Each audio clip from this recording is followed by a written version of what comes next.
নবী যখন দুনিয়ায় আসেন দোস্ত, বরকত আর বরকত। হযরত আমিনা বরকতের বর্ণনা দিচ্ছেন, আমার দুলাল যখন আমার পেটে, আমি যখন জমজম থেকে পানি ওঠাতে যাই, এর যুবকরা একটু বুঝে শুনে বল, কুয়ার পানি নিচে থাকে না উপরে? হযরতে আমিনা বলেন, আমি যখন কুয়ার পানি ওঠাতে যাই, আমি লক্ষ্য করি পানিগুলো আস্তে করে উপরের দিকে উঠে যায়। মক্কার মেয়েরা বলে, আমিনা বোন তুমি যাও না, একটু দাঁড়াও, তুমি থাকতে থাকতে আমরা একটু পানি উঠায় নেই। আর এই বরকতের কথা বললেও তো রাত শেষ হবে। হযরতে হালিমার কথা একটু শোনেন। তায়েফ থেকে স্বামী সহ আসছে, তিনি নিজেই বলেন, আমরা গরিব মানুষ ছিলাম, আমাদের বাহনটা দুর্বল, সবার পরে আমরা মক্কায় ঢুকি। মক্কায় ঢুকে শুনি সব ধনী ঘরের ছেলে বন্টন হয়ে গেছে। সবাই আগে আগে ধনীর ঘরে যায় কেন? ওই ঘরের ছেলে নিলে টাকা বেশি পাবে, টাকা বেশি পাবে। বলে যায় শুনি সব সন্তান বন্টন হয়ে গেছে, একটা বাচ্চা আছে শুধু, কেউ নেয় না। বলে কেন যায় না? আনতে কেউ যায় না। বলে কেন যায় না? শুনছে ওই বাচ্চার বলে বাপ নাই, খরচপাতি কে দিবে, এই জন্য আনতে কেউ যায় না। হযরতে হালিমা বলেন, স্বামীকে বললাম খালি হাতে যাওয়ার চেয়ে চলেন ওই এতিম বাচ্চাটা নিয়ে যাই। আসলে কপাল খুলছে, আসলে। হযরতে হালিমা বলেন, বোন আমিনার ঘরে যখন যাই, ওই বাচ্চার চেহারার দিকে তাকায় তো আর চোখ ফিরাইতে পারি না। হারে কি সুন্দর আল্লাহ বানাইছেন। দৌড়ে বুকে জড়ায় নেই, কি মানিক পেয়ে গেছি, বুক থেকে সরাইতে পারি না, যেন আমারও ধৈর্য রইছে। স্বামীরে যা বললাম, বলেন চলেন, টাকা পয়সা লাগবে না, বড় নিয়ামত পেয়ে গেছি, চলেন তাড়াতাড়ি। বলে যায় যখন বাহনের মধ্যে উঠি, এর যুবক খেল কর, বাহনের মধ্যে যখন যায় উঠি, আমি পেছনে আমার দুলালকে নিয়ে, পেছনে আমার স্বামী যায় সামনে বসছে। যেই না স্বামী সামনে বসেছেন, অমনি বাহনটা ধপাস করে বসে পড়ছে। আমি অবাক হয়ে গেছি, কিরে বাচ্চার তো এত ভার হওয়ার কথা না। স্বামীরে বললাম একটু নেমে দাঁড়ান তো দেখি। যেই না আমার স্বামী একটু নেমে দাঁড়ালেন, অমনি বাহন লাফ দেওয়া দাঁড়ায় গেছে। হযরত হালিমা বলেন, আমার কেমন কেমন জানি লাগা শুরু হয়েছে, কিছু একটা ঘটতেছে মনে হচ্ছে। স্বামীকে আবার বললাম, দেখি আবার আপনি ওইটা দাঁড়ান, এটা বসেন তো দেখি। যেই না আমার স্বামী ওই বাহনে আবার বসলেন, অমনি বাহনটা আবার ধপাস করে বসে। আমার স্বামীকে বললাম, আবার একটু নাইমা দাঁড়ান তো দেখি। যেই না আমার স্বামী আবার একটু নেমে দাঁড়ালেন, অমনি বাহন আবার লাফ দিয়া দাঁড়ায় গেছে। হযরত হালিমা বলেন, লাফের নমুনা দেখে বুঝছি বাহন দুর্বল না, বাহন তো ঠিকই আছে। যা বুঝার আমি বুঝে গেছি। স্বামীরে বললাম, দেখি তো সামনে না বৈশা যায়া পিছনে যায়া একটু বসেন তো দেখি কি হয়। বলে যেই না আমার স্বামী পেছনে যায়া বসলেন, অমনি বাহন লাফ দিয়ে উঠা এখন সবার আগে আগে দৌড়ায়। আল্লাহ দেখায়া দিছেন, রে হালিমা, আমার নবী ছোট্ট বাচ্চা, তাই বুঝি ইজ্জত দিতে মনে চায় নাই, পিঠ দিয়া বসছ আমার নবীরে। রাস্তার কোন সমস্যার কারণে 10-15 মিনিট দেরি হয়ে গেছে। আগের বক্তারে বলা হয়েছে যে হুজুর 10:30টায় আসবে। আগের বক্তা আলোচনা ওই ধারায় চালাইয়া বয়ানের ফিনিশিং দিয়ে দিছে। এর মধ্যেই প্রধান বক্তা দূর থেকে ফোন দিছে, ভাইও 10-15 মিনিট লাগবে। আয়া পড়ছি, 12 দিন রাস্তায় ঢুকছি। তো আয়োজকদের একজন স্লিপ একটা লইয়া প্রধান বক্তার কাছে দিছে, হুজুর 10-15 মিনিট চালান। যত বড় বক্তা হোক, ফিনিশিং দেওয়ার পর যদি কয় আরো 10-15 মিনিট চালান, মেজাজটা বিগড়ে যায়। আর তখন আলোচনা শুরু হয় এলোমেলো, কারণ বয়ান তো ফিনিশিং দেওয়া হয়েছে। পাবলিক হলো ডিজিটাল, বুঝে এখন আর বয়ান লাইনে নাই। তখন পাবলিকের মধ্যে শ্রেণী হয় 3টা। আপনারা আজকে ভালো করে বুঝবেন এটা। এক শ্রেণী জায়গা ছাড়ে না, কয় জায়গা গরম করছে ছাড়ুন না হুজুর আইক। আরেক শ্রেণী মুরব্বী শ্রেণীর যারা একটু ওজু ইস্তেঞ্জা সাইরাই কতক্ষণ বয়ান করে আল্লাহ জানে। আরেক শ্রেণী আছে দূরে যায় শয়তানের লেন্দা টানে। হ্যাঁ, মাহফিলটা একটু এলোমেলো। এর মধ্যেই প্রধান বক্তা ফোন দিছে, ভাইও উলুকান্দি মাদ্রাসা বার হয়ে গেছে। টাইম মতো বক্তা না আইলে আয়োজক কলিজা শুকায়া যায়, আর আইসে হলে কলিজা পানি পোলাবেন তখন দূরের উপরে দেয়। এই দূর দিছিল আজকে আমার লগে। তো আয়োজকদের একজন পাঠাইছে হুজুরের কজায় একটা স্লোগান লাগাইতে। স্লোগান কেন? এলোমেলো মাহফিলটা যেন জমা যায়। তো স্লোগান দেওয়ার নিয়ম হইল আয়োজকদের কেউ দিবে না, এটা একটা ভুল। বয়ান একজন করতেছে, হুট করে মাইকটা লইয়া কয় প্রধান বক্তার আগমন লিল্লাহি তাকবীর। একটা ফাতরামি এটা। একজন মানুষ বয়ান করতেছে না, কোরআন হাদিসের কথা কইতেছে না। যিনি আসছেন তার মর্যাদা কি কারণে? কোরআনের কারণে, হাদিসের কারণে। তো যে কোরআন হাদিসের আলোচনা চলছে, ওই কোরআন হাদিসের আলোচনা বন্ধ করে কিসের তাকবীর? যেই হোক, যে সে আসুক। যিনি বয়ান করতেছেন এখন তিনি সবচেয়ে মর্যাদাওয়ালা, তিনি কোরআনের কথা বলতেছেন। যিনি আসবেন চুপচাপ এসে বসে যাবেন, ওনার কথা শেষ হবে বসবেন। হ্যাঁ, সহি সহজ রাস্তা হইল আলোচক নিজেই একটা তাকবীর দিয়া দেওয়া, কারণ যত তাড়াতাড়ি ছাড়তে আর বেড়ায় তো বাঁচে। এটা হলো সহজ রাস্তা। তো আল্লাহ তাআলাও আমার নবীকে দুনিয়ায় পাঠানোর সময় আটকাইছেন, হাবিব একটু দাঁড়ান। কেন? আপনি প্রধান অতিথি, প্রধান বক্তা, মাহফিলটা একটু এলোমেলো হয়ে গেছে, এখন কি করা? আমি একটা স্লোগান দেওয়া এলো। বলে স্লোগান কে দিবে? আগের বক্তা নবী ঈসা আলাইহিস সালাম দিবে। কে দিবে? তা আল্লাহ নবী ঈসাকে ফিট করছেন, নবী ঈসা আপনি স্লোগান দেন।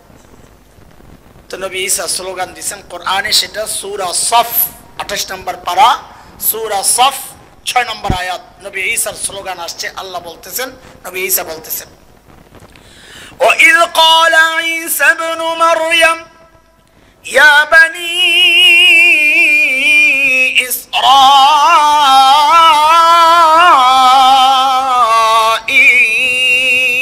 إسرائيل إني رسول الله إليكم مصدقا لما بين يدي من التوراة ومبشرا برسول يأتي من بعد اسمه أحمد। ও বনি ইসরাইল শুনো, আল্লাহ আমারে তোমাদের রসুল বানাইয়া পাঠাইছেন, মানে এতদিন তো আমিও ওয়াজ করছি। এখানে হযরত ঈসার বয়ানের মূল পয়েন্ট দুইটা।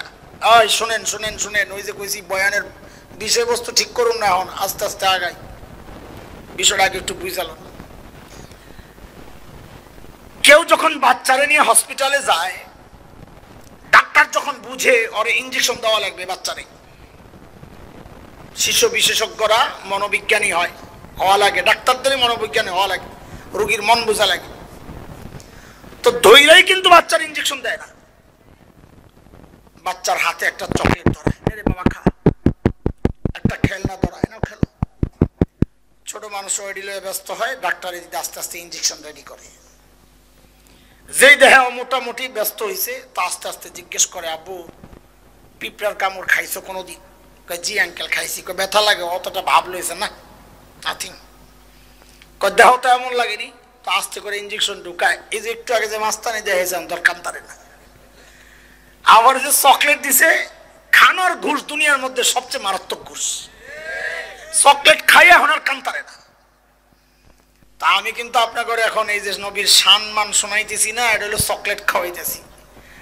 আপনাদের লগে যখন একটু খাতির হইব আমার আস্তে আস্তে, তো আস্তে করে ওই যে স্লোগানের ইনজেকশন ঠিকই ঢুকাই দাও। বুঝে আসছে কথা? এখন কি খাওয়াইতেছি? চকলেট। যাইয়েন না, খান বয়া বয়া, শুনতে থাকেন। হযরত ঈসার বক্তব্যের স্লোগানের মূল পয়েন্ট দুইটা। বলেন, এই যুবক, বিশেষ করে আমার সতীর্থ সহকর্মী যুবক উদীয়মান আলেম যারা, ছোট ভাইরা, সন্তানতুল্য আলেমরা, আপনারা একটু এই বিষয়গুলো ভালো করে বুঝেন, গোড়া থেকে বুঝেন। একটা এমন ভয়ঙ্কর ফিতনার মূল উৎপাটন করতে চাই, বুঝাইয়া চেষ্টা করবো ইনশাআল্লাহ। এই ফিতনার বিষয়টা জবাবটা বুঝেন, উম্মতকে বুঝান। হঠাৎ কেউ প্রশ্ন করলে থতমত খায় যেতে পারে। আমাদের কাজ হইল গিট্টু খোলা, পেজ খোলা, বয়ান করি বসে বসে তেল দেওয়ার জন্য না। সময়ের সমস্যার সমাধান নিয়ে আসতে হয় আমাদেরকে সামনে। তো আজকেও একটা ভয়ঙ্কর ফিতনা নিয়ে কথা বলবো। এই ভয়ঙ্কর ফিতনা বুঝার জন্য নিজেকে আগে নবী চেনা লাগবে। এই নিজের নবী নিজে না চেনার কারণে ভয়ঙ্কর ফিতনা চলছে। আমি কথা বলি না, বরং কোন আলেম কথা বললে আমি তার বিরুদ্ধাচরণ করি। দরকার ছিল আলেমের সহযোগী হওয়া। কারণটা কি? আমি নবী চিনি না, এই জন্য একটু নবী আগে চিনাই, তারপর ওই ফিতনা নিয়ে কথা বলবো ইনশাআল্লাহ। হযরত ঈসার বক্তব্যের মূল পয়েন্ট কয়টা বলেন তাড়াতাড়ি, খুব খেয়াল করেন। এই 1 নম্বর পয়েন্টটা মুখস্থ করেন। হযরত ঈসা বলেন, ও বনি ইসরাইল, আল্লাহ আমাকে তোমাদের রাসূল বানায়া পাঠাইছেন। বলেন এই কথাটা বলেন সবাই। বনি ইসরাইল, হযরত ঈসাকে আল্লাহ কাদের রাসূল বানায়া পাঠাইছেন? সবাই বলেন। বনি ইসরাইল চিনেন তো? ওই যে আজকের ইহুদিরা, ওরা। তো হযরত ঈসা আলাইহিস সালামকে আল্লাহ কাদের রাসূল বানাইছেন? বলেন কাদের রাসূল বানায়া পাঠাইছেন? 1 নম্বর পয়েন্ট। এই পয়েন্টটা মাথায় ঢুকান, দিল দিমাগে ঢুকান, বহু ফিতনার জবাব চলে আসবে ইনশাআল্লাহ। হযরত ঈসার 2 নম্বর বক্তব্য। এতদিন তো আমি ওয়াজ করছি, এখন প্রধান বক্তার আগমন হচ্ছে। লিল্লাহি তাকবীর, আল্লাহু আকবার। প্রধান বক্তার আগমন, শুভেচ্ছা, স্বাগতম। মুবাশশিরান ইয়াতি মিন বাদি ইসমুহু আহমদ। আমার পর আসছেন প্রধান বক্তা, যার নাম হবে আহমদ। আল্লাহু আকবার। আগেই বলেছিলাম, আমার নবীকে আল্লাহ যা দিয়েছেন সব সেরা সেরা জিনিস দিয়া সাজায়া দুনিয়ায় পাঠাইছেন। আল্লাহর নাম দিয়েছেন তো 2টা সেরা নাম দিয়েছেন। আমার নবীর এক নাম আহমদ, আরেক নাম মুহাম্মদ। আমার তো ইলম কালাম নাই সাল্লাল্লাহু আলাইহি সাল্লাম, আমার তো ইলম কালাম নাই। কিন্তু আমার মনে হয় মাঝে মধ্যে শুধু এই 2 নাম নিয়েই যদি একটু ঘাটাঘাটি করি, নাড়াচাড়া করি, রাত শেষ হয়ে যাবে। এত মজার মজা। আহমদ মানে সবচেয়ে বেশি প্রশংসাকারী, মুহাম্মদ মানে সবচেয়ে বেশি প্রশংসিত। মাকামে মাহমুদের মধ্যে আল্লাহর নবী বলেন, আমি এমন এমন শব্দে আল্লাহর প্রশংসা করব যেই শব্দে কোনোদিন কেউ আল্লাহর প্রশংসা করে নাই, করবেও না। আমার নবীর আরেক নাম মুহাম্মদ। মুহাম্মদ মানে সবচেয়ে বেশি প্রশংসিত। দেখেন কি আজীব নাম রাখছেন আল্লাহ। আরবের কাফেররা বাজারে যায় বদনাম করে, আয় শুনো শুনো, মুহাম্মদ খারাপ মানুষ, তার কাছে যাইবা না। নাউজুবিল্লাহ। মানুষ অবাক হয়ে বলে, এটা কেমন কথা? যিনি সবচেয়ে বেশি প্রশংসিত তিনি আবার খারাপ হয় কেমনি? লাগছে নি ভেজাল? বুঝেন নাই? আরে ভেজাল লাগছে।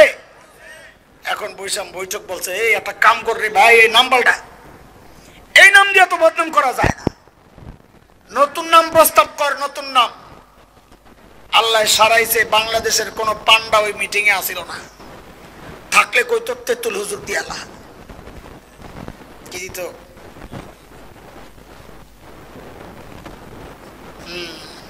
খোসা তো দেয় তেতুল হুজুর। পরে তো আবার মেডিকেল কলেজের পিছনে ট্রাঙ্গের ভিতরে নষ্ট বাচ্চা পাওয়া যায়। তখন আমি কইছি, এখন ট্রাঙ্গের ভিতরে তেতুলের বাচ্চা করতে গাইল, এই তেতুলের বিসি করতে গাইল। খোসা তো দিছ, বিসি করতে গাইল, তেতুল খাইছে কি? আমার উস্তাদ, আমার শাইখ তো ঠিকই কয়ে গেছে। ওরা সবাই মিলে সিদ্ধান্ত নিছে নাম পাল্টায় রাখ মুজাম্মাম। সবচেয়ে বেশি নিন্দিত, নাউজুবিল্লাহ। কিন্তু কি বিপদ দেখেন, বাজারে যায় বলে, এই মুজাম্মাম আছে না, খারাপ মানুষ, সবচেয়ে খারাপ, তার কাছে যাইবা না। একটা লোকরে মানুষ চিনছে 40 বছর ধরে, নাম মোহাম্মদ। হঠাৎ করে নাম পাল্টাইছেন, পাবলিক কয় মুজাম্মাম কাটা, চিনলাম না তো। লাগছে নি বেজান? কি নাম রাখছেন আল্লাহ দেখেন। আপনি সারা জিন্দেগি বদনাম করবেন, দিন শেষে যদি জিজ্ঞেস করা হয় এর কার বদনাম করলি, বলে যিনি সবচেয়ে বেশি প্রশংসিত তার। বলে তোর মাথা ঠিক আছে? আল্লাহু আকবার কইেন না। আমার নবীর আরেক নাম আহমদ। আরেক কি দারুণ নাম। শব্দগুলোর দিকে তাকালেই তো শুধু মজা লাগে। মুহাক্কিক ওলামারা দেখাইছেন ধরে ধরে, কয় দেখো না কি সৌন্দর্য। নবীদেরকে আল্লাহ দুনিয়ায় পাঠাইছেন মানুষকে ইবাদত শেখানোর জন্য, আমার নবীকেও পাঠাইছেন। বলেন তো ইবাদতের মধ্যে শ্রেষ্ঠ ইবাদত কোনটা? জোরে কোন? ওই নামাজটাকেও আল্লাহ তাআলা যেন আমার নবীর রহমত দিয়ে সাজাইছেন। বলে মানে কি? বলে মানে বুঝেন না? নামাজের মধ্যে 4টা পরিবর্তন খেয়াল করবেন। একটা মানুষ প্রথমে দাঁড়ায়, কি করে? এরপরে রুকুতে যায়, এরপরে সেজদায়, এরপরে বসে, তাই তো? আহমদ লিখতে অক্ষর লাগে 4টা, আলিফ হা মিম দাল। একটু ভালো করে গভীর ভাবে লক্ষ্য করেন। একজন মানুষ যেমন দাঁড়ায় থাকে যখন নামাজে, যেন আহমদের আলিফটা দাঁড়ায় রয়েছে। যেই না রুকুতে যায় যেন হাটা সুন্দর করে দাঁড়ায় রয়েছে, যেই না সেজদা যায় যেন মিমটা বসে আছে, যেই না তাহিয়াতুর সূরতে বসে যেন দালটা সুন্দর করে বসে আছে। আল্লাহ যা দিছেন সব সেরা সেরা। আর কিতাব দিছেন তো সেরা কিতাব, বন্ধু দিছেন তো সেরা বন্ধু আবু বকরের মতো, উম্মত দিছেন তো সেরা উম্মত খায়রা উম্মাহ, চেহারা দিছেন তো সেরা চেহারা, চোখ দিছেন তো সেরা, নাক দিছেন তো সেরা, দাঁত দিছেন তো সেরা, আরে ঘাম দিছেন তো সেরা। আমার আপনার ঘামের দুর্গন্ধে ধারে কাছে কেউ বসতে পারে না। আমার নবীর ঘাম সাহাবায়ে কেরাম বোতলে সংগ্রহ করতেন কেন? মজমা অনুষ্ঠান হইলে একটু লাগায়া দিতেন, সারা মজমা সুঘ্রাণে মৌ মৌ করত। যা দিছেন সব সেরা। যে অঙ্গুর দিকে তাকাইতো মানুষ বুঝতো এর চেয়ে সুন্দর আঙ্গুল আর হইতে পারে না, হাসলে এর চেয়ে সুন্দর হাসি আর হইতে পারে না। নবী যখন দুনিয়ায় আসেন দোস্ত, বরকত আর বরকত। হযরত আমিনা বরকতের বর্ণনা দিচ্ছেন। আমার দুলাল যখন আমার পেটে, আমি যখন জমজম থেকে পানি ওঠাতে যাই, এর যুবকরা একটু বুঝে শুনে বল, কুয়ার পানি নিচে থাকে না উপরে? হযরত আমিনা বলেন, আমি যখন কুয়ার পানি ওঠাতে যাই আমি লক্ষ্য করি পানিগুলো আস্তে করে উপরের দিকে উঠে যায়। মক্কার মেয়েরা বলে, আমিনা বোন তুমি যাও না, একটু দাঁড়াও, তুমি থাকতে থাকতে আমরা একটু পানি উঠায় নেই। আর এই বরকতের কথা বললেও তো রাত শেষ হবে। হযরতে হালিমার কথা একটু শোনেন। তায়েফ থেকে স্বামী সহ আসছে। তিনি নিজেই বলেন, আমরা গরিব মানুষ ছিলাম, আমাদের বাহনটা দুর্বল, সবার পরে আমরা মক্কায় ঢুকি। মক্কায় ঢুকে শুনি সব ধনী ঘরের ছেলে বন্টন হয়ে গেছে। সবাই আগে আগে ধনীর ঘরে যায় কেন? ওই ঘরের ছেলে নিলে টাকা বেশি পাবে, টাকা বেশি পাবে। বলে যায় শুনি সব সন্তান বন্টন হয়ে গেছে, একটা বাচ্চা আছে শুধু, কেউ নেয় না। বলে কেন যায় না? আনতে কেউ যায় না। বলে কেন যায় না? শুনছে ওই বাচ্চার বলে বাপ নাই, খরচপাতি কে দিবে, এই জন্য আনতে কেউ যায় না। হযরতে হালিমা বলেন, স্বামীকে বললাম খালি হাতে যাওয়ার চেয়ে চলেন ওই এতিম বাচ্চাটা নিয়ে যাই। আসলে কপাল খুলছে, আসলে। হযরতে হালিমা বলেন, বোন আমিনার ঘরে যখন যাই ওই বাচ্চার চেহারার দিকে তাকায় তো আর চোখ ফিরাইতে পারি না। হারে কি সুন্দর আল্লাহ বানাইছেন। দৌড়ে বুকে জড়ায় নেই, কি মানিক পেয়ে গেছি, বুক থেকে সরাইতে পারি না, যেন আমারও ধৈর্য রইছে। স্বামীরে যা বললাম, বলেন চলেন, টাকা পয়সা লাগবে না, বড় নিয়ামত পেয়ে গেছি, চলেন তাড়াতাড়ি। বলে যায় যখন বাহনের মধ্যে উঠি, এর যুবক খেয়াল কর, বাহনের মধ্যে যখন যায় উঠি, আমি পেছনে আমার দুলালকে নিয়ে, পেছনে আমার স্বামী যায় সামনে বসছে। যেই না স্বামী সামনে বসেছেন অমনি বাহনটা ধপাস করে বসে বসছে। আমি অবাক হয়ে গেছি, কিরে এই বাচ্চার তো এত ভার হওয়ার কথা না। স্বামীরে বললাম একটু নেমে দাঁড়ান তো দেখি। যেই না আমার স্বামী একটু নেমে দাঁড়ালেন অমনি বাহন লাফ দেওয়া দাঁড়ায় গেছে। হযরত হালিমা বলেন, আমার কেমন কেমন জানি লাগা শুরু হয়েছে, কিছু একটা ঘটতেছে মনে হচ্ছে। স্বামীকে আবার বললাম, দেখি আবার আপনি ওইটা দাঁড়ান, এইটা বসেন তো দেখি। যেই না আমার স্বামী ওই বাহনে আবার বসলেন অমনি বাহনটা আবার ধপাস করে বসে। আমার স্বামীকে বললাম আবার একটু নাইমা দাঁড়ান তো দেখি। যেই না আমার স্বামী আবার একটু নেমে দাঁড়ালেন, অমনি বাহন আবার লাফ দিয়া দাঁড়ায় গেছে। হযরত হালিমা বলেন, লাফের নমুনা দেখে বুঝছি বাহন দুর্বল না, বাহন তো ঠিকই আছে। যা বুঝার আমি বুঝে গেছি। স্বামীরে বললাম, দেখি তো সামনে না বৈশা যায়া পিছনে যায়া একটু বসেন তো দেখি কি হয়। বলে যেই না আমার স্বামী পেছনে যায়া বসলেন, অমনি বাহন লাফ দিয়ে উঠা এখন সবার আগে আগে দৌড়ায়। আল্লাহ দেখায়া দিছেন, রে হালিমা, আমার নবী ছোট্ট বাচ্চা, তাই বুঝি ইজ্জত দিতে মনে চায় নাই, পিঠ দিয়া বসছো আমার নবীরে।